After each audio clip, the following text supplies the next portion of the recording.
Hello and welcome back to another RFHL podcast. We've got Rob the Mayor here again. It's Sunday night. We're recording this. We got a Bills game going on, or coming up, I should say. Let's go Bills. But I decided since I'm doing the podcast, pretty much running into a Bills game, I get a couple guests to join me who aren't Bills fans. So let's just kind of roll in here. I've got a repeat offender for the Podge this season, Bob Hartman joining me, and I've got KC Kyle Antilla rolling in his orange gear. I got to get this orange gear on cam right now. Kyle, how are we doing tonight? Doing great, guys. We're doing great. Go Chiefs. Actually, go Bills. Go Chiefs, go Bills. You know, it's all the same, but go Bills always. It's going to be a good time. Is that in Buffalo? Is that a Buffalo game? Are you gonna go? I'm hoping to go. Tickets are like $400, almost $500 for like the 300 level. It's crazy. Well, I mean, hopefully you can get out to that, and I mean, good luck to you. But I mean, always go Bills. So sorry about that. Bob, how are we feeling this evening? I mean, the Vikings got to win. I might have had, if you'd mic'd me up, it would have been nice to have some of those angry announcer calls that you were hoping for during the Vikings game. My kids were a little scared. They were running in and out of the room like, is it okay? Everything's okay, because it wasn't a pretty game, but the Vikings won. So, and, you can cheer for the Vikings and the Bills all the way up until the Super Bowl. So then, not like Kansas City fans, you can appreciate them both. Yeah, it's a true statement. Honestly, I learned this week that you're a Vikings fan by sending into a unexpected PTSD rage, sending what I thought was kind of like a funny TikTok and realizing it was 90% horrible Viking plays and calls, and it was just a rough way to start your morning. So I'm sorry about that. Yeah, it wasn't fun. And it was I only doctored it up a little bit. Most of that was authentic. I went to a little bit of a tailspin at 5 in.m, but other than that, I bounced back and it was a good day. Good. Well, let's just dive into this pod. We'll try and get through some information we got to talk about here. First things first, we got to talk about how our week 3 went. I'm just gonna go through real quick in our 6:30 game. Bob's, I was sat out, so Bob and yours truly, Limp Bizkits, took a 7-6 victory over Good Morning Vietnam. The 7:30 game, the rookies continue to dominate the RFHL, and the Masturbators came out with a 13-2 victory over a tribe called Quest. Manitoba Moose at the 8:30 game controlled the Sarnia Sting with a 12-3 victory, and the Iron Thrones in the RFHL After Dark won with a 9-5 win. I got to call that one with my good friend Bob. That was a good game to call. It was one of those slow starts to that turned into kind of an eruption at the end there. Yeah, it really did. It was a lot of fun. It was the closest game after the 6:30 game.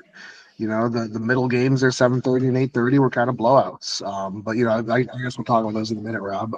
But it was definitely a fun game to call.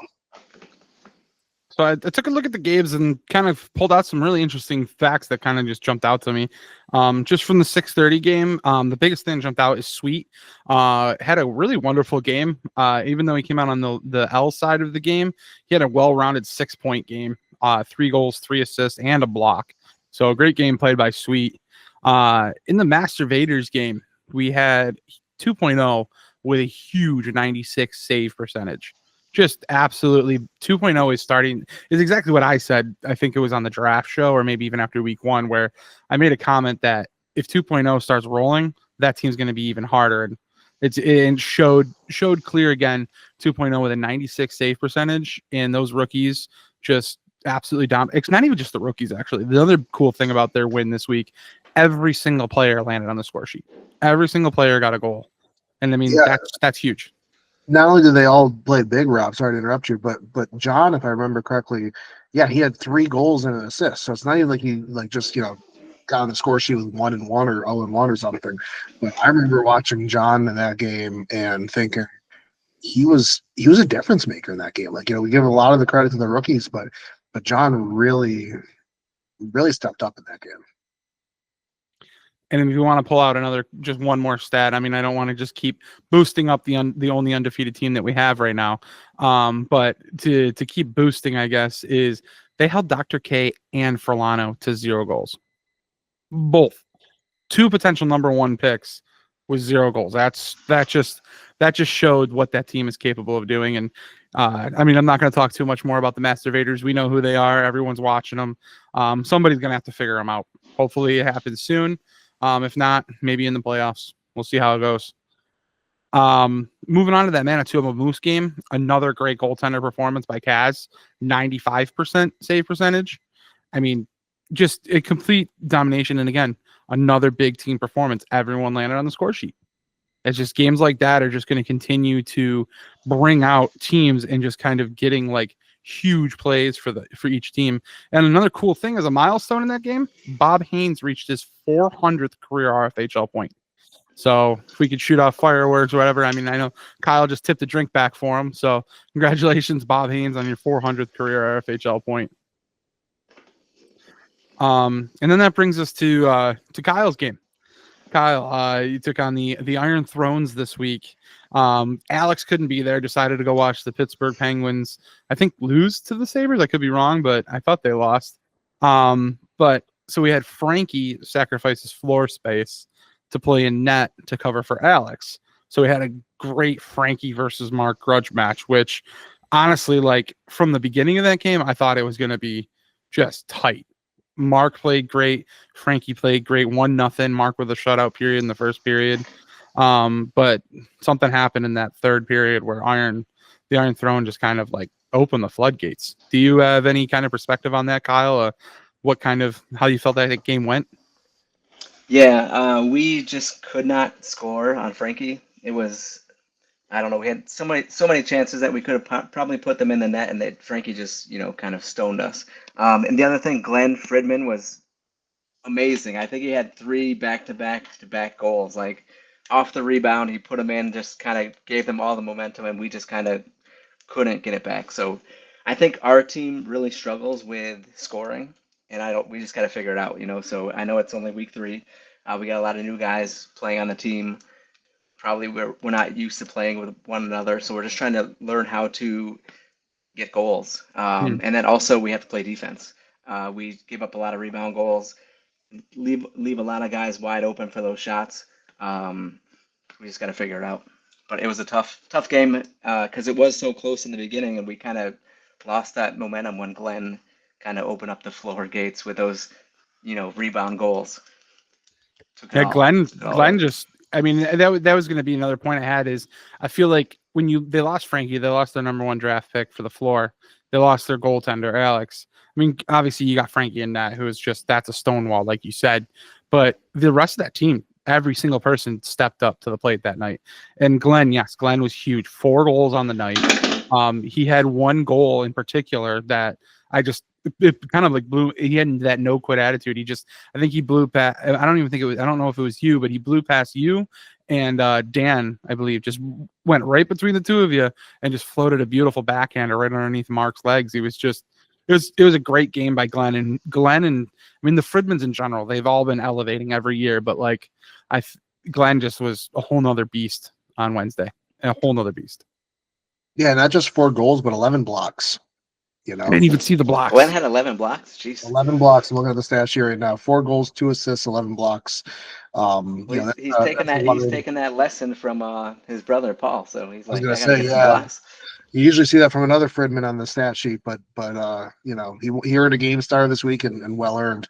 And to your point, Kyle, Mark faced 64 shots. That was the high of the week, I believe, with 55 saves and 9 goals against. 64 shots was the highest of any goalie this week. Yeah, I mean, I know I don't want to keep piling on the dirt on the Phoenix Coyotes, but I'll be honest, it's the one team I feel like, especially looking at the team on paper, you guys, you got you and Paul and Mark and Net, and for me personally, I didn't expect your team to be landing at 0-3 right now. I would at least at worst 1-2 maybe. But yeah, just the 0-3 start is. Do you guys have plans for changes? What you want to try and maneuver around for this next coming week? We got to get some wins. We don't want to play that Master Vaders because they are dominant. And shame to all the captains out there letting Chris, get picked at number 4 because that's crazy. And I think that just makes their team like so much better. But we don't want to play them first round in the playoffs. So we got to get the team motivated to get them ready to, get some wins happening here. I personally think I'm going to play more back, kind of like a sweet meat role, like back by, not allowing those rebounds to go in on Mark to kind of eliminate that. But then we just got to find a way to score. Crash the net when Paul shoots. I say take Paul away from, the free shot because everybody knows Paul's shooting from the freeze. So we got to change it up a little bit, mix it up, do different things, and start piling up some, goals and get some wins here. I hear you on that. I mean, the positive side, the green light from all this is, speaking of rookies, Brendan got his first RFHL point this week. So, I mean, shout out to him getting an RFHL point. And honestly, me and Bob made, I think, a couple comments throughout the game. He was playing great on Wednesday, especially for a rookie in the RFHL. His vision, and he had a couple blind passes. I think he had one that he backhanded between his legs. And he was definitely in the zone. And I think if you guys can get him clicking and everybody kind of gelling together, I really see a lot of good things coming from that rookie and your team moving forward in the season. And again, like you said, we're only week 3. And everyone always says this is only the preseason. I mean, I feel like the Bob kind of got that quote rolling in my head. So it's definitely, you got time to figure out what's going to happen and what to change. So best of luck to you guys and the Phoenix Coyotes and what you guys can do moving forward in the season. Thank you. You guys have anything you else noticed this week between all of the games? Anything that jumped out to you guys? I know we had a couple blowouts, but we had 2 really close games. Anything stand out to you guys? The masturbators, they are crazy. I mean, just to see them lock down, I didn't watch the game, but just to see them lock down Brett's team, and what did they put up? 13? Was it 13-2 or 11-2? This week? Yeah, this past week they put up 13-2. So it's 13-2. But yeah, just to pretty much shut down Furlano is crazy. So I know when we played them pretty well, and then they kind of open up the gates at the end. But just to see them steamroll against a team that we're going to be playing this upcoming week was kind of like eye-opening. Like, this team is legit really good. So, everybody has to kind of figure out a way to stop them because we don't want them to kind of run away with the cup. Obviously, we're all on 3 separate teams, so we want to win the cup. So we got to figure something out. They got the dart on them to kind of who's going to be the one that's going to beat them, and how they're going to do it. And then the team that does it, like, are we going to watch film and be like, oh, what did they do that, makes them successful? But that team is rolling. They pass well, they shoot well, they play good defense. It's scary. Yeah. And I mean, anybody who talked to me Wednesday night after their game, you're going to hear me sound like a broken record right now, but it's what's nerve-wracking for me is I think that game for them was like a perfect plateau of what to expect in the RFHL. Dr. K and Furlano will be pretty much the peak, in my opinion, of what intensity is in the RFHL. And these guys, they have veterancy in hockey, on the ice in other leagues. They've been playing hockey for years. This is their first time playing together, but they know how to play hockey. And I think they came into this league and they didn't really know, how does the RFHL work? How intense is it going to get? Like, if I go in the corner with somebody, if I'm battling somebody in front of the net, how intense is it going to be? And you just played against Dr. K and Furlano. And anybody who's watching this pod, what it's like battling Dr. K in front of the net. It's almost like battling at like in an NHL level with somebody who's trying to just box out in front of the net. So now these guys played against a Tribe Called Quest who kind of set such a high intensity. And now I think they're going to understand, okay, this is how far we can go as far as intensity goes. And now that if they can get that under control, it's like, I don't know, it's like becoming Super Saiyan and really realizing how to like control that power. So it's going to get scary if somebody's got to figure them out, hopefully. Yeah, the thing, Kyle, you mentioned this a little bit there, and I called the game, and the thing that was interesting to me is I thought that they were dominant in the previous games for the whole game. And I think I was wrong, because watching that game, it was tight up until about 6, 7, 8 minutes left in the second period. I think it was only a 1 or 2 goal game up until like 6 or 7 minutes left in the second period. And then they turned it into another level. And I'm looking at the stats now, and like they only have 8 goals for in the first period, which is like third, fourth best in the league right now. They have 11 goals for in the second period, which is second best, but they have 14 goals for in the third period, which is the best, and only 4 goals against in the third period, which is the best in the league. So this team is a team that gets better as the game goes on.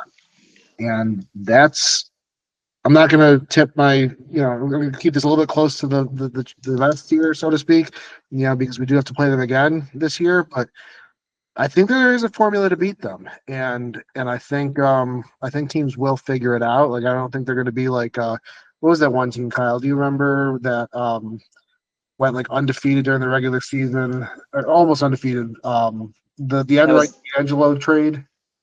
South Korea. I didn't play then. But we had a team similar with Brett in net, with Al, Shane, and myself. Maybe Brett was in net. No, we had a rookie in net. But yeah, we were the Heart. It was the rock and roll season. Can't remember what our name was. But yeah, it was similar. I don't think they're gonna run away with it and be like like go undefeated or anything. I think they will lose, but I just think that it's interesting looking at how they get better as the game goes on. And Rob, to your point, they also took 2 penalty minutes this week. And you could see that. I'm not saying this is a good way. This is not part of my formula on how to beat them, but you could see that they were getting under their skin a little bit, and it was kind of fun. It was kind of fun to watch. Them get a little annoyed, a little aggravated. Get a little chippy, and they're human. They're not robots. So I think I'm looking forward to seeing the next few weeks here with them. Yeah, like I said, they're figuring out the intensity of RFHL, and it'll be interesting to see how they control their emotions. And I mean, the good thing for them though is, yes, they are a team of rookies, but they've got the veterans that they have on that team have been in the league not just like 1 or 2 years.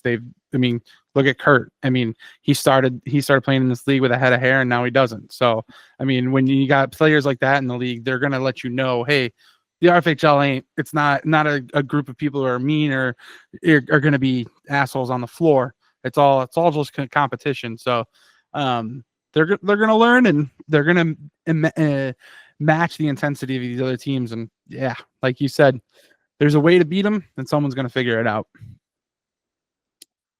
All right. Well, that's week 3 in the books. We're going to get ready to move into week 4. Before we get into week 4, just want to kind of throwback. I want to talk about this is the Throwback 30 season, and we've been trying to do our best to kind of reference some questions or things that have been changed over the years in the RFHL.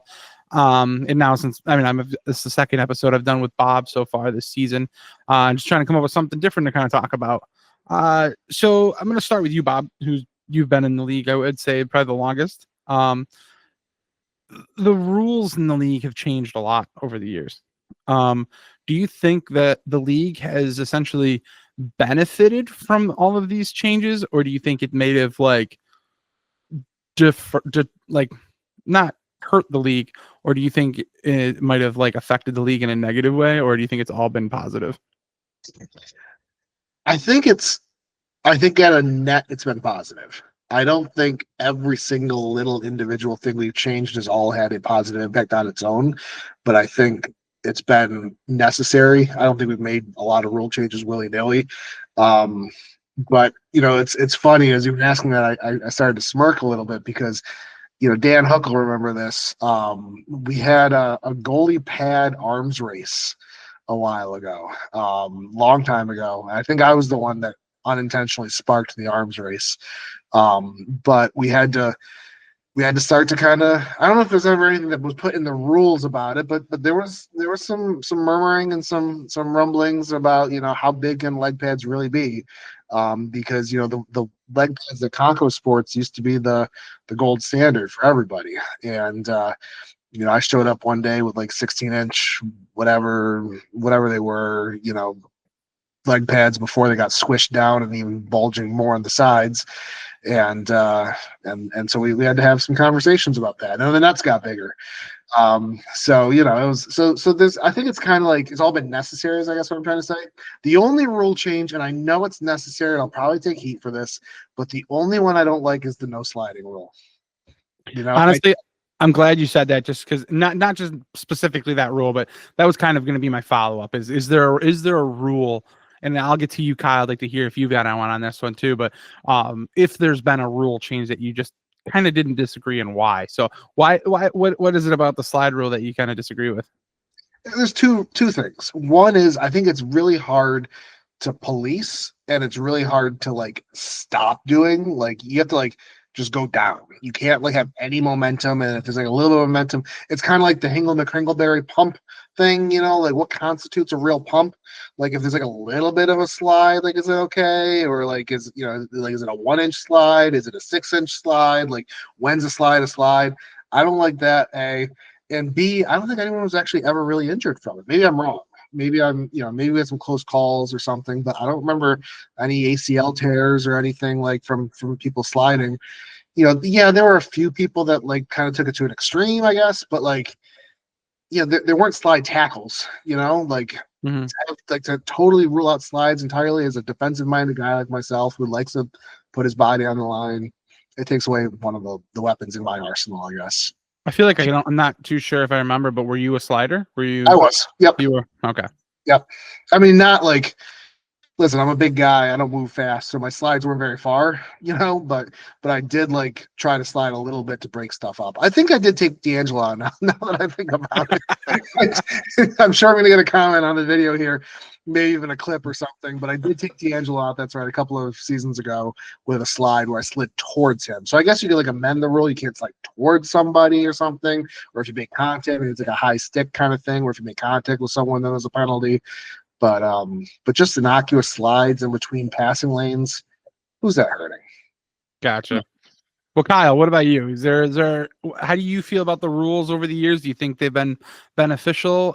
Like Bob said, and if is there a specific rule change to you that's happened over the years that you kind of feel like you didn't really agree with? Not really. I mean, I like all the rule changes so far. I agree with the sliding rule in general because being a fast guy, if you're moving fast and someone slides across, you're either jumping over that person or you're getting run into. So I know like Dan Hook has probably been slid into a couple times, and there is that controversy of like, was it a slide, was it not a slide? I think that's kind of hard for the ref to like determine. But safety, in all aspect, like you don't want to be on the floor running super fast and having some guy just take you out in the legs if you're not expecting it. So I do like that rule. I think the nets in general, since the goalies are wearing bigger pads, I think now we might have to be like, okay, now we gotta extend the nets a little bit more so we can kind of see some more scoring. Um, I know my scoring has gone down a ton in these past couple of seasons. Whether it's we change the gym floor or we change something, like I have no idea. But it could be the pads are getting bigger and the goalies are getting bigger and they're filling up more of the space.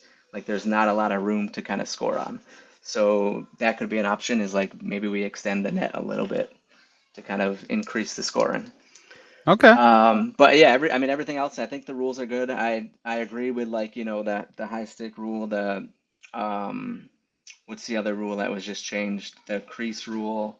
I think that's, plays a huge part of the game. Like we can't stand inside the crease off the freeze. It gives the other teams, advantages and whatnot once we did it in the past. I think possibly, if there was a rule of like no more free shots, that could open up the game a little bit, differently. It'd be a different look because you're not taking those free shots anymore. You have to pass off the freeze. That could maybe, limit how many people are getting hit, whether it's in the knees, the shins, the midsections, to kind of keep that safety. And I mean, how many goals are scored off the freeze now anyway? Not too many, I don't think. Yeah, That I might mean be something, to kind of look at. that's a good point. I mean, that's very similar to Winter Classic rules off of the goals. You're not allowed to shoot off the goal in the Winter Classic. You have to pass out. So I mean that's definitely something interesting. Well, I would assume COJ members probably watching this podcast might be writing some things down. Who maybe they're not. Maybe they're just kind of rolling their eyes at Kyle. I don't know. But obviously this is what the survey is for at the end of each season. So.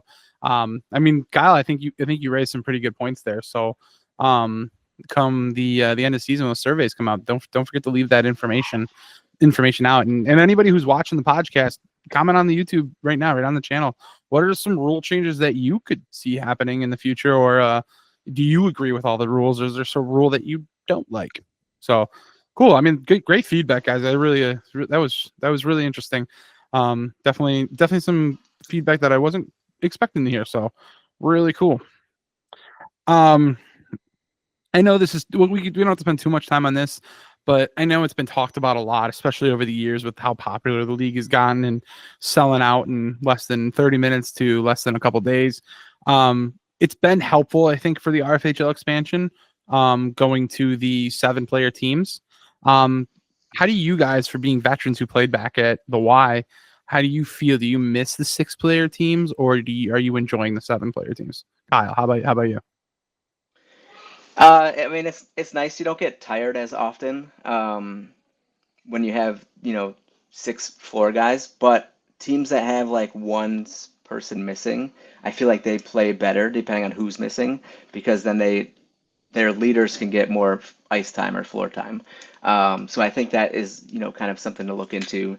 But yeah, I mean, six players on the floor is not terrible. I think stat wise, like some people probably, if they're keeping track of how many goals they're scoring and whatnot, like obviously if they're playing they're playing less minutes if they're subbing out as they should. So their stats are kind of probably smaller than what they used to be seeing. But in general, I think, your legs are fresher with 6 guys. But I have seen like teams that have played with either 4 or 5, they do better than expected if they had a full squad because then obviously your 7th round pick is there, but if they're missing their 3rd round pick, then their 1 and 2 guys can get more floor time, and it kind of benefits the team a little bit better. Yeah, I mean, that's been kind of a mantra I've definitely seen in previous seasons, and where you're playing against a team and they're missing their 5th or 6th round pick, but then their top 3 rounders are playing the whole game almost. And it kind of skews their advantage. And I mean, yes, they would be gassed, you know what I mean? But I mean, if they play a great game for the first 2 periods, them being gassed in the 3rd really isn't gonna control things too much. But that's definitely a good point as far as how it does balancing the teams and how they play out. But Bob, how you feel? What do you think about the skew with the 7-man or 6-man? I like it. I like having the bigger rosters. I think especially at I don't know if I'm pronouncing it right, but Direct Torah, I think it's more necessary than the Y. At the Y, like I remember playing with 4 floor players. 3 on the floor, 1 on the bench, and that never seemed to be that big of a problem until somebody was missing and you needed a sub every single time. But it was a smaller gym, and this gym is it's bigger. There's more space. There's more running. So, and as a guy who's now 40 and out of shape more than he was, I like having a little bit less floor time. So that's okay by me too. Plot twist. What would you guys think of expanding the teams by 1 more player? Go ahead, Kyle. Oh, I mean, that would be tough, I think, in terms of that. I'm a huge advocate for adding an extra team into the league, or an extra 2 teams into the league. Yes, it would probably extend the night, right? But there's probably a way to do it, and so you can still keep the 6 floor players and add in a whole nother team, which would grant you 7 more additional players into the league. Or if there's a way to do 2 more teams, that's 14 additional players, you know. So I think that's a way to kind of get more people in. It's going to take, time for us to kind of have that gym open, 1 extra hour. I would be against an extra floor player unless, and this is going to sound stupid, but unless we have bigger benches. Like I feel like it's a silly complaint, but the only issue I've got with the size of the bench, or the amount of people on the bench, is there's just not a lot of room on the bench to watch the game and to be like participatory from the sidelines. And there's no way you could have 4 people all crowded into that one little, behind that one folding table that inevitably is going to get knocked over anyway. So, and it's impossible to extend the benches. So I know it's kind of a silly suggestion on my part. So I guess I would just say no, I'm against it. I'm also against the idea of expanding the league at all at this point. I know what you're saying, Kyle, and, having extra bodies, would be helpful, and, especially for people who can't get into the league. But, maybe taking a cold economics approach to this, but it's a little bit of supply and demand. It's a little bit of scarcity, theory here. And, it's working.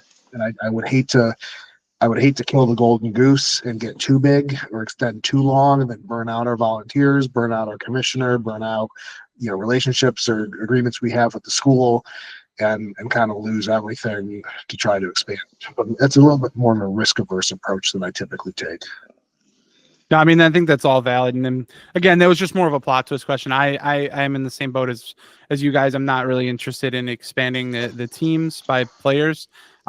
Expanding to more teams would be interesting, but again, there's way too many variables as far as throwing in more teams, because you got what Bob said as far as there's just too much going on. We have people who every and if you don't watch the RFHL and you're watching this podcast, welcome to the podcast. Glad you made it this far. But if you don't know how the RFHL works, everything is volunteer based. The people who do stats, the people who ref, the people who do the podcast, people who do the broadcast, it's all volunteer. Sweet doesn't get paid to do what he does, but he commissions and helps do a great job of making sure this league runs as smooth as it does with the COJ behind him. But if you add in extra teams and extra players, then yes, that can be stretched even more thin as it is. And then you also run into other variables of how's the playoff format going to work? Is everyone still going to make the playoffs, or is now someone going to get eliminated? Like there's just so many variables, which yes, I think it would be just not beneficial to add more players and more teams. Eliminate that bottom team. Don't want to be in the bottom. Or number 1 team gets to get week 1 bye. All that cool stuff. I think we should relegate the bottom team. Relegate them to another league. make them win their way back into the RFHL next season. There we go. You don't win, you can't sign up next season. Sorry. So this past week, I actually had a conversation with Sweet and I think Shane about the jerseys. I really like the jerseys this year, by the way. I like the way they feel. I haven't played in them yet, so I can't really vouch for that. But just putting on my jersey, I really like how the shirts are this year. And I got inspired by looking at a picture that Dan posted in the Discord, which if you're not in the Discord, join the RFHL Discord. But Dan posted a really cool picture of all of his jerseys in a beautiful rainbow format. And it just got me kind of thinking about one thing that I do enjoy is I personally enjoyed the Hunger Games season jerseys because I really enjoyed having a number on my back. There's something about having a number, especially if it's your number. And it was really interesting. I loved what they did with the Hunger Games jerseys, where it was the round pick and then your actual pick in that round. So like if you were the 8th round and like the 5th pick, your number was 85. Kind of cool way they did the jerseys. But I'm just curious, Bob, do you wish that we had numbers on our shirts? And if you could, what number would you pick on your shirt? I kind of like the numbers idea, yeah. And my number is stupid, but it was always 22. So yeah, I would throw 22 on my jersey. You're not asking this, but I do want to give a quick nod to fall 2015 jerseys. They were like basketball style jerseys, like tank tops Reversible. were reversible. Oh, I loved that. I loved that they were all reversible because like you had the white, everyone had white on one side and then their color on the other side. And so I'm sure it's more expensive and whatever. We're probably not going to do it again, but I loved kind of the tank top style. 'Cause, you could wear an undershirt or whatever if you don't want to do that. But they were kind of that mesh style, super breathing, easy, and unlike me. And then they were also reversible. So that I loved those jerseys. yeah, I wasn't in the league then, but those sound cool. I think I've seen the team photos with those ones. But yeah, that sounds really comfortable. Like wear like a light t-shirt with that mesh jersey underneath it.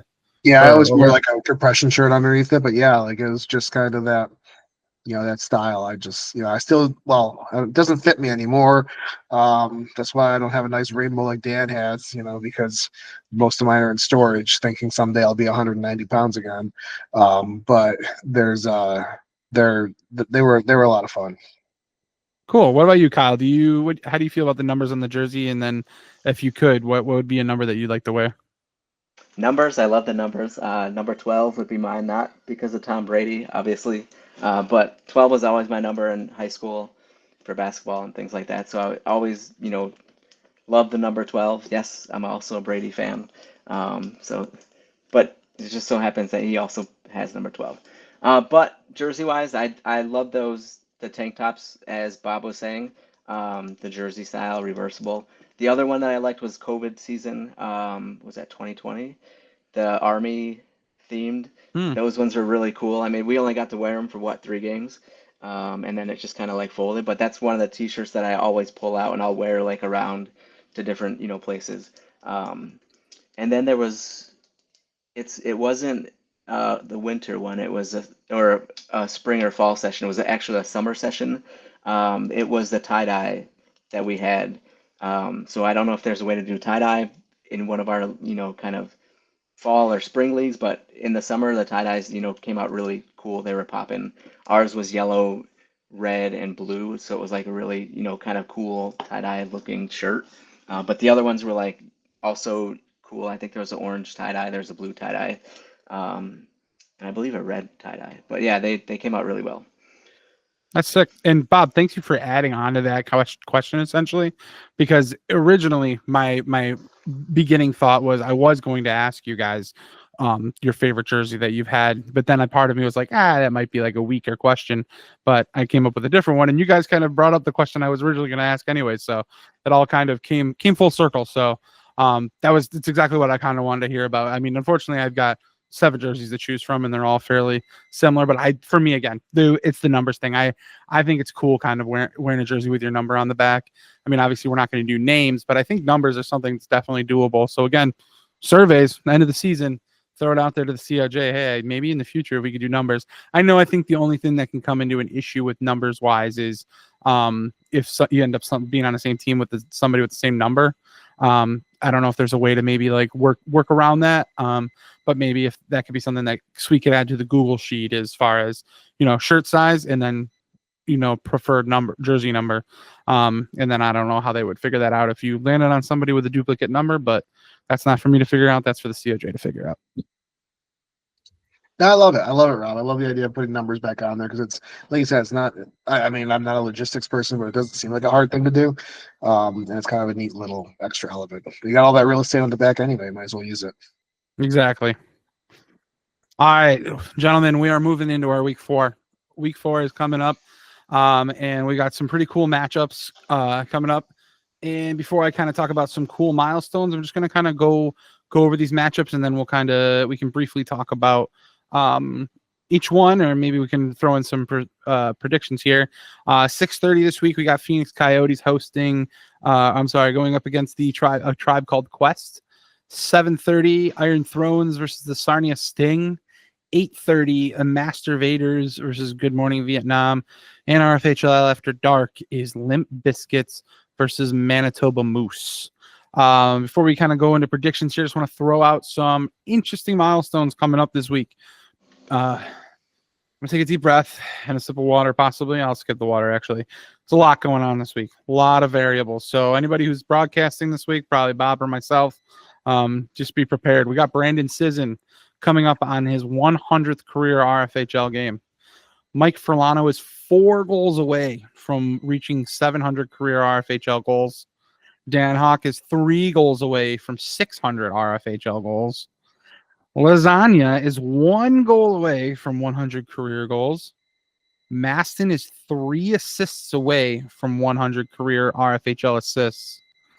Henton is 4 points away from 100 RFHL points, career points. Sweetmeat is 2 points away from having 850 RFHL career points. Fridman is 13 blocks away from 500 career RFHL blocks. He's currently the all-time leader in blocks. Dr. K is 5 blocks away from 200 career RFHL blocks. And Blotzer is 3 blocks away from 100 career RFHL blocks. So cool milestones, a lot of milestones coming up this week. Hopefully Mark doesn't forget to bring the stat sheets this week for every game, because there's a lot of stats to follow and some cool milestones. But first things first, speaking of Mark, Phoenix Coyote 630 Tribe Called Quest. Kyle, I kind of already talked to you. You already kind of gave in your ideas of what's going to change for this game, what you want to see happen. You think you see your team coming out with a W this week? I'd never really pick against my team, so obviously if I picked against us, it'd be, kind of that demoralizing thing, like, why is Kyle picking against our team? So I think I go in every time thinking we have a chance to win. So obviously they only have 1 win on the belt as well. So we're 0-3, they're 1-2. Both teams are, kind of trying to find their ways. We both lost to the Masturbators. They're coming off a huge loss, so I know Brett's going to be kind of fired up. Mark let in some Glenn Fridman tap-ins, so I'm sure he's pretty, fired up as well. So I think it's going to come down to goaltending, and it's going to come down to who can put the pucks in the net. So that's what we're struggling on right now. So, our team is going to find a way, sleep at night, pray, do whatever we can do to kind of start putting the puck through, the goaltender, and we're going to, try to score more than their team. And you mentioned Furlano, 4 goals. He's not going to get 4 goals. So I'm going to just say that right now. He's not getting 4 goals tonight. So save it for next week, guys. Furlano, you're only going to get 1 or 2. So you're not getting 4. And if you get 3, I'm going to put the lockdown on. You're not going to get that 4th one. Just so you know. This just turned into like a WWE promo.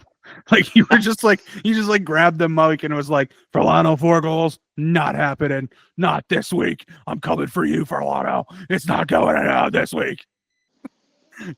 All right. You got any notes for the 6:30 game here, Bob? I'm glad I'm not playing against Kyle. I don't want that.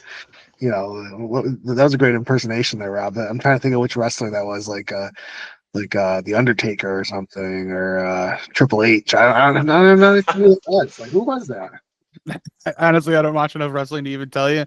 I just gave you my wrestling voice. That was if I was a wrestler, that's what it was going to be. It was good. Whatever it was good. You're taking me back to the mid '90s here, But either way, no, I think this is a tough matchup. I think this is the game of the week.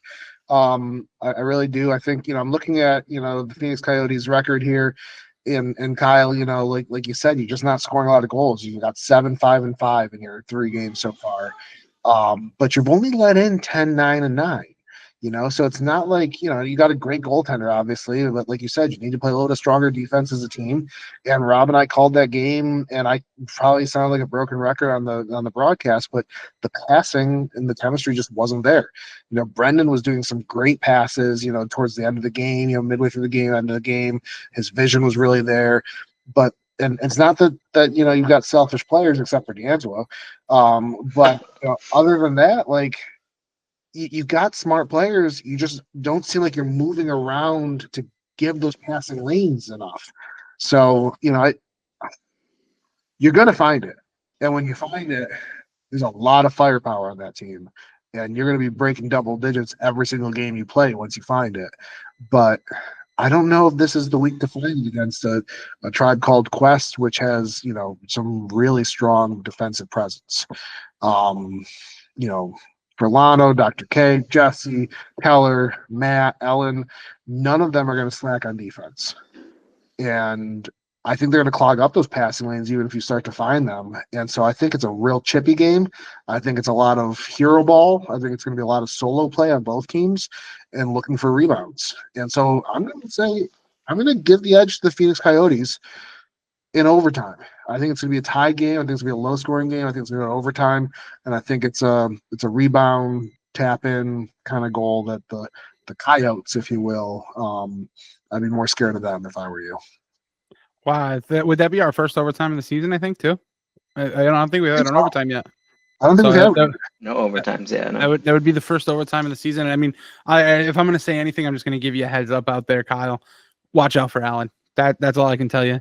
I could hear the frustration in her voice. She had a hot start to the season, and she was just venting to Glenn and Paul, just kind of how she can't find the score sheet the last 2 weeks. So she's coming out with fire into this week. So just a heads up.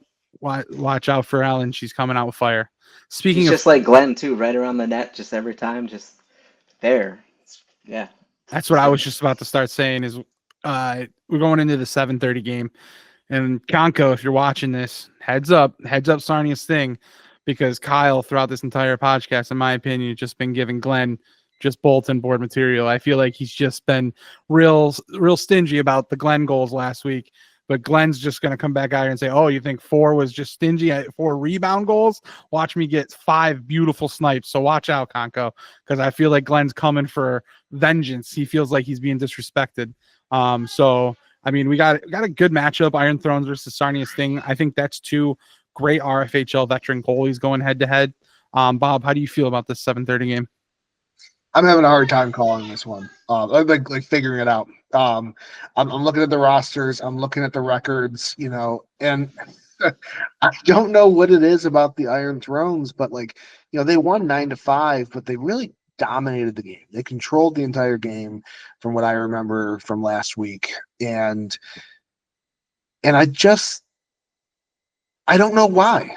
And I know it's going to sound like I'm throwing shade, and maybe I am, but I can't figure them out. I can't figure out what it was about that team that made them so dominant last week. And so maybe I'm not paying attention. Maybe I'm not looking at recent events, but I still give the nod. I still give the edge to Sarnia Sting in this game, even though they're coming off a loss and Iron Thrones is coming off a win, and a dominant win at that. I think Sarnia Sting bounces back. I think they've got too much chemistry. I think they've got too much knowledge and experience on the floor there. And I don't know, with Frankie back on the floor, assuming Frankie's back on the floor for Iron Thrones, I don't know if that chemistry that the Iron Thrones had last week continues into this week. Not to say that Frankie's a bad player. I think he's a great player, but it's another person on the floor that wasn't there last week. And the number one at that, where they're going to want to probably feed him the puck, and the puck's going to go through Frankie. Is that going to disrupt the chemistry? I'm not sure, but I'm going to give the edge to Sarnia Sting on this one. Kyle, what do you think? Any thoughts on the 7:30 game? Yeah, I mean, both teams are similar, I think, in players. Like if you would look at their roster, that's pretty mediocre. They're about the same exact team, right? You got Alex and net, Conco coming off injury. I would say if Alex wasn't in net and Frankie's playing, like advantage Iron Thrones, because Frankie's going to stop everything, and I don't think Sarnia Sting has the goal scorers that can get past Frankie. But with Alex there, you got Dan Hook running around. It's gonna be crazy. So if he gets back to the Dan Hook that he can be, just running all over the place, finding people, feeding his teammates. It's a veteran team that they have there. I think if you look at the stats, that they've probably had the highest amount of players on that roster that have played the most seasons. So I think Sarnia Sting has the advantage. Can they get the puck past Alex? I think they will by 1 or 2. So they're going to win by 1 or 2 goals. If Frankie's in that, Frankie's going to dominate. But I think Alex is back this week, so I'm assuming Sarnia Sting's going to get kind of some goal scoring going against Alex. Yeah, and I think moving forward too, just for anybody who's curious about the Frankie Alex swap and everything, moving forward, I don't per se think we'll see Frankie in net again. Honestly, I know Frankie was in net this past week because it was a 9:30 game, and I think Brandon was actually slotted to fill in for Alex this past week, but Brandon got hurt, so Brandon actually needed. So we had two goalies out this week. So I think normally if Alex will miss any more games moving forward, it'll go the normal process of substitutes where they'll have to find another substitute from another team. But if you're stuck in a very like peculiar situation like they were this past week where they had the 9:30 game, no other goalies were able to sub, and the goalie that was slotted to sub got hurt, then maybe they'll allow Frankie to sub.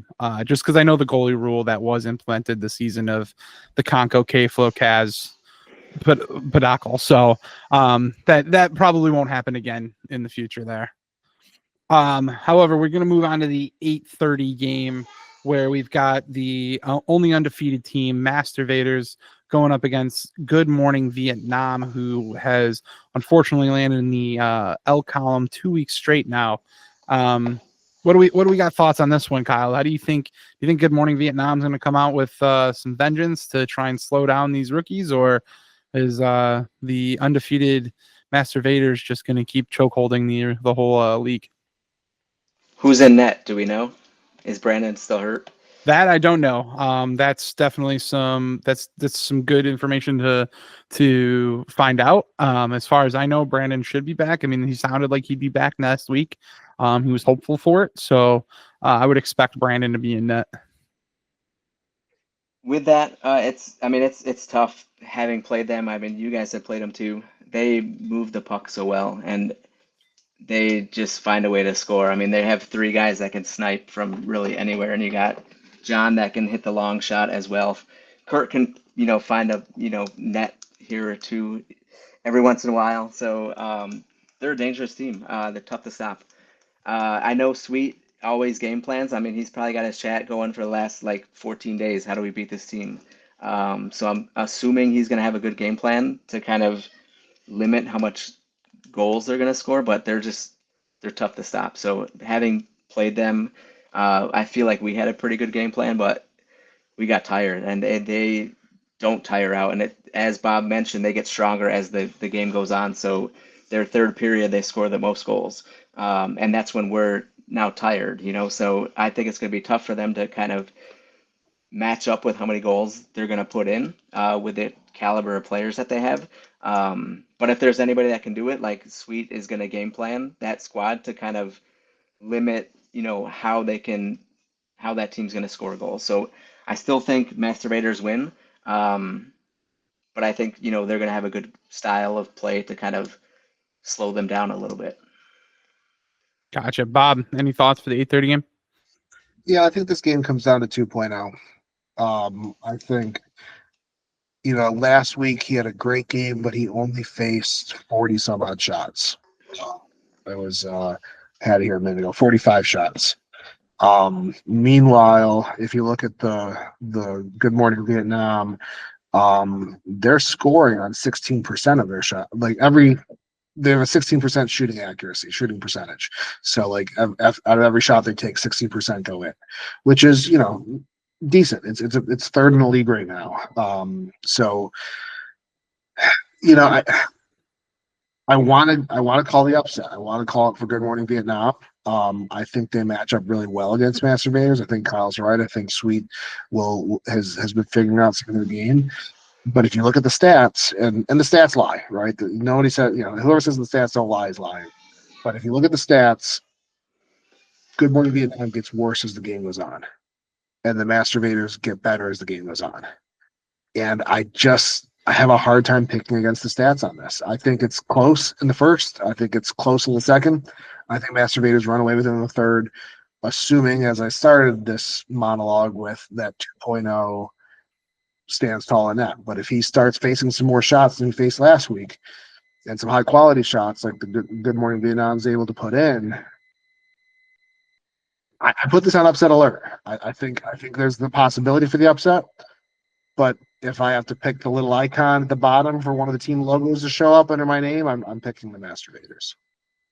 I'd have to keep that alert on. I mean, upset is definitely a possibility. I think Good Morning Vietnam has an opportunity to find any kind of weakness that 2.0 might have, with how well Lasagna and Sweet and Dave can move the puck, and K-Flow. I mean, those four alone have a really great puck chemistry and are able to move side to side, back and forth. And I think that might be what could be 2.0's kryptonite. With that being said, he also has a wonderful, well-rounded, strong team in front of him. So I think this is going to be a goals galore potential kind of game. If 2.0 does what 2.0 has been doing and continues to get stronger, maybe it isn't an all-out shootout, but I have a weird feeling this game could turn into an all-out shootout. That being said, we move into RFHL After Dark, and the Limp Biscuits, who are rolling with a couple wins now, are going against another team who is rolling with a couple wins, the Manitoba Moose. Kyle, do you have any thoughts on this RFHL After Dark game? Yeah, this I want to say might be the game of the week in terms of what I think would be the game of the week. I mean, you got foes, usually the number one pick, right? Brad could be one or two. He felt the number six. Two powerhouses on the number one sides. Who's gonna score the most goals from the free shot? I think it's gonna come down to the secondary goals and the goaltending. So who's gonna be scoring outside of foes? Who's gonna be scoring outside of Brad on their teams? And then goaltending. Are you gonna get Matt? Is he gonna make those saves? Is Shane? Is Shane in that? Kaz. Who's in That's- Kazmark? Kazmark. Yep. Is Kazmark in net? And Kazmark's hard to score on, right? So he doesn't give up a lot of space. So which team is going to find the net? Which team is going to find those secondary goal scorers? And I think it's going to be a battle. It come down to the finish. This could be one of those games where it goes to overtime as well, because you got Brad and Foes who are always pushing the pace, and trying to get that final goal to score. So I think this is going to be an interesting match. I don't really know who to pick. I'm gonna go, since you guys are on the podcast, I'm going Limp Biscuits. Yeah, that's a good choice. That's a good. There was no pressure on the other side of the camera, I promise. Bob, you got any thoughts before we? I mean, obviously we don't want to give too much information out, but any thoughts going into our game this week? Yeah, I hope Brad doesn't watch the podcasts, because I feel like last year or last season I kind of gave him some crap, not intentionally. I think he's a great player, but like I picked against his team. I called his team boring at one point, and like I think I threw shade last podcast on the Moose too. I don't know. I hope he doesn't have like a whole ton of bulletin board material, because I've never really played against him like since I started like spouting my opinion as much as I am. So I'm a little nervous about that. But other than like the grudge he might be holding against me, and therefore, Matt and I guess we're the most hated guys, in the league now, apparently. I'm gonna pick my team. I'm not gonna tell you why, because I don't want to tip my hand. But I'm gonna pick my team, and I feel I feel nervous about it, but I any given Wednesday. But I think we got a formula. I like to hear it. I like the confidence, and I mean, my intention is to play this week. I plan on coming back on the floor. Got myself some new sneakers. Actually, got a new stick too. Gonna wrap the ankle up, so I plan to return. But I mean, overall, it's gonna be a tight game. I throw a lot of respect to Kaz. I won a championship with Kaz. I think Kaz has been a goalie who was decent when he started, and he's only gotten better. He's scary on the glove, and he's a tough goalie to play against. And then we're going up against a father-son duo with Mullet Petrie back there just moving the puck around and sniping. So it's just going to be, it's a tough game. 100% is going to be a tough game, but I'm always going to go with our team. I think Limpus is going to keep doing it. We're going to keep on rolling. So and rolling. That's the intent here. So yeah, that's what I'm expecting. And I mean, we're gonna have great matchups this week. Great matchups. So that's all I got. You guys have any other input, anything you want to talk about with the upcoming weeks, these cool milestones, anything cool going on? No. I'm glad you invited me back, Rob. Apparently I didn't piss off too many people, or I guess Kyle and I are the only two non-Bills fans in the league. So thanks for having me back, and this is fun. Yeah, Kyle, Bob, really appreciate you guys doing the pod. I just this felt like kind of a little last minute scramble, and I totally forgot that there is a Bills game tonight, which I'm currently missing right now. But I'm going to go ahead and get the rest of the game on here in a minute. Yeah, appreciate you guys being on the pod, giving me your input, expanding on the questions that I had, making them better than they were. So I really appreciate it. And in the future, I'd love to have you guys again on the pod. And I know, Kyle, I wanted to get you on the pod last season, and it just didn't work out. So I really appreciate you guys being on here with me tonight. Yeah, thank you. Thanks for having me. It's fun. Awesome. Well, we're going to wrap this up. Thank you guys for watching the pod. If you don't already, subscribe to the YouTube channel. Click on the little bell so you get notifications. We go live on Wednesdays. We do every single game, 6:30, 7:30, 8:30, 9:30. Podcast on Tuesdays at 6:10 a.m. as long as Peter can make it happen. If he doesn't, he gets death threats. It's pretty bad. It's pretty scary. We also have a new TikTok. I'm trying something new with the TikTok this week. I think I'm going to kind of do like ESPN style game recaps for each game this week on TikTok. That's my plan. So if you want to find us on TikTok, if you're in if you're not part of the Discord yet, join the Discord, especially if you're in the RFHL. If you're not in the RFHL, please don't join the Discord. No, I'm kidding. I mean, I'm sure we can open up the Discord to people who want to be a part of the RFHL. But that's going to wrap it up. Thank you guys again for watching. And as always, I will leave you with the wonderful, is it Wednesday yet?